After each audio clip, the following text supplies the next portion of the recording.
everyone, I'm back with another video. Today I'm going to analyze this game that I played on my extra account. And why did I choose this game? Because I was losing. It was a -2 advantage for black, but then he blundered and I made a comeback. And so in this game, we see there's a lot of mistakes and some blunders in the end game. And now let's get into the video. So my opponent called Sorpney, I defeated him, and he's 1354 rapid, and this was his first blitz game, so he was only 400 rated, and I won this game, and I gained 100 points. So now let's get into the video. So e4, this is a book move because it has been played a lot of times, and you see it almost every game. And now e5. Black plays e5 to take control of the d4 square, so white doesn't play d4. Knight f3, trying to take this pawn, but then black also defends the pawn with his knight. White goes bishop c4, and what this move does is you prepare to castle and you target the weak f7 square, which is only protected by the king.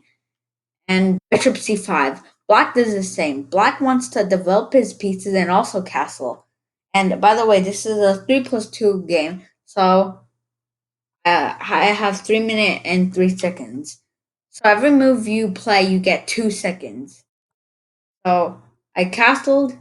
He went knight f6, targeting this undefended pawn on e4. c3. It's a book move because if knight takes e4, then d4, and white will have the center. And Engine doesn't like this because Engine doesn't like giving up pawns. Engine likes to have the material advantage. But instead, he went d6, and you see that from this move, I can tell that he is not very high rated because any normal player would not just play d6. I mean, a knight takes e4. Actually, I cannot go rook e1, and because bishop takes f2. But d6 is just too slow of a move, and it gives white time to get a tempo. So takes, and black has to move the bishop now. You see, white has an advantage, almost a pawn advantage, just because white has the center and black's bishop is very passive. Also, these pawns can advance forward and attack the knight, which will be very annoying for black, since black has to make the knight passive by going knight back to d7. So pawn e5 is what I play, but I am just opening the position too fast, and I actually need to wait. And maybe even d5 the engine likes, and after knight e7, you don't even have to play e5. But instead, I just rushed and I played e5 immediately because this is an inaccuracy because after takes, takes, you see here, you are attacking the knight, but this weakness will cause problem for white in the endgame. Knight e4 is a mistake, and I don't know why he played this. And I know that he was trying to take on f2, so I played the best move, bishop e3. Because if you go rook f1, you just basically undevelop your rook, and so like you basically just wasted a move here. And look at the computer evaluation after rook to f1. -1, almost -1. But instead, I played the best move, and I thought for this move for a while. You see, it took me 20 seconds, and I played the best move, bishop e3, takes, and white does have double pawns, but white also has bishop for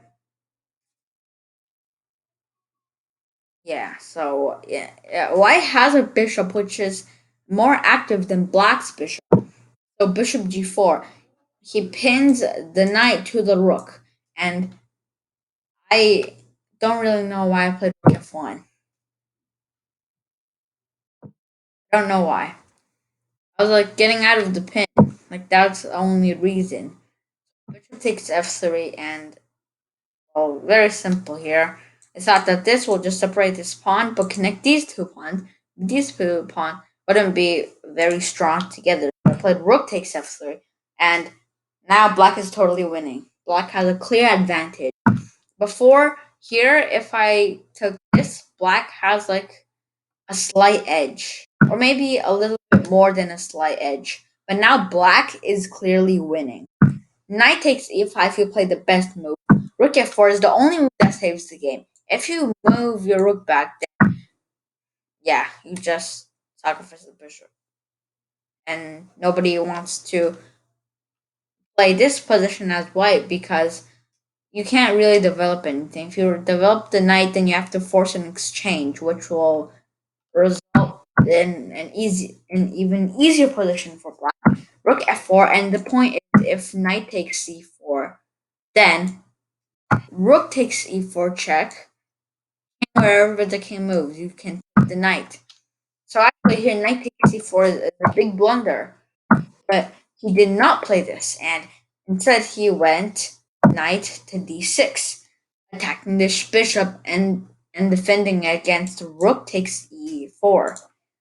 So now we have bishop to b3. Actually, I like being more active than the computer move bishop e2, which deactivates your bishop. But engine likes this because then you can develop the knight in some way, and you can rotate the bishop to this diagonal. And castle is a mistake. So yeah, bishop b3 and castles. This is a mistake, and I don't really get it. Or maybe it's because if long castles, your rook is on the open file, and you dominate this file. But if castles, both of your rooks is not active and it's not on the open file. So knight c3, best move, just develop a piece. Very natural. Knight d3, attacking my rook. D4, attacking his knight. Knight c5, best move, and bishop c2.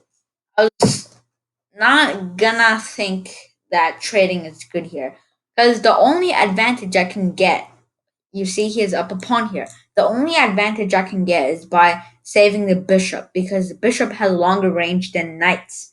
So I save my bishop and rook f8. Engine thinks that knight and bishop are the exact same thing, but in the endgame they're not. E4 and knight e6. He attacks my rook, d2, and you see, Engine just likes backing off. He likes he wants black to dominate you with his pieces. Like the knights jump in,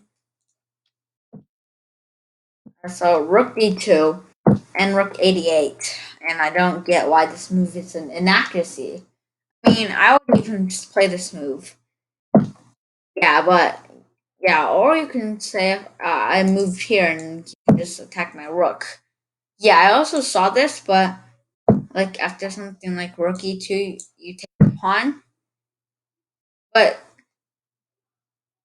black hadn't doesn't have much of it, but much of an advantage here because rook b1 and you take the pawn back.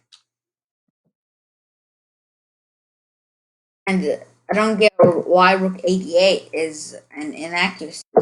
So rook ad1, knight c4, takes, and we end up exchanging everything. D3, and well, he's attacking the pawn, and so the most natural move here is this b3. Or you can counter attack. Because the knight takes b2, knight takes c7. I didn't feel like trading here. E3, knight e5, and knight d5. I was actually thinking to go either here or here to pressure these pawns. But actually, knight b5 just wins and a pawn immediately, no matter what. But knight d5 only attacks one pawn, and after black's move pawn to c6, have to move my knight again. So knight e3, g6, king f2, knight e6, king d3, knight d4, and we have a little bit of a shuffle here. I'll fast forward.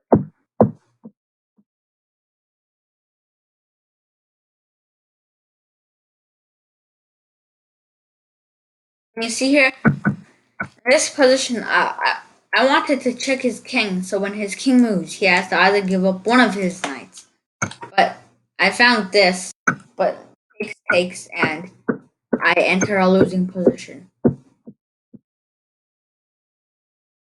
Attack is pawn. He does this, and I was in a time trouble here. You see, 51 seconds on the clock. So I played bishop f3 takes, and here comes the blunder b4, and he did not see that his pawns were under attack and played king takes f3. And right now, I have a massive advantage. After b takes a5, king g2, a6, f5, and white promotes first. Queen e4, and he ends up giving a pawn, and I end up taking all his pawns just like this. And clearly now, white is winning. F1 queen, but I have two attackers on the queen, and you only have one defender. Queen takes f1 check, and he resigned in this position. First ran 4 by the engine here. Queen f3, king h4, queen f5, king g3, queen g5, king h2, king f3, king h2, and queen h2 is mate. I hope you enjoyed today's video. Make sure to like and subscribe, and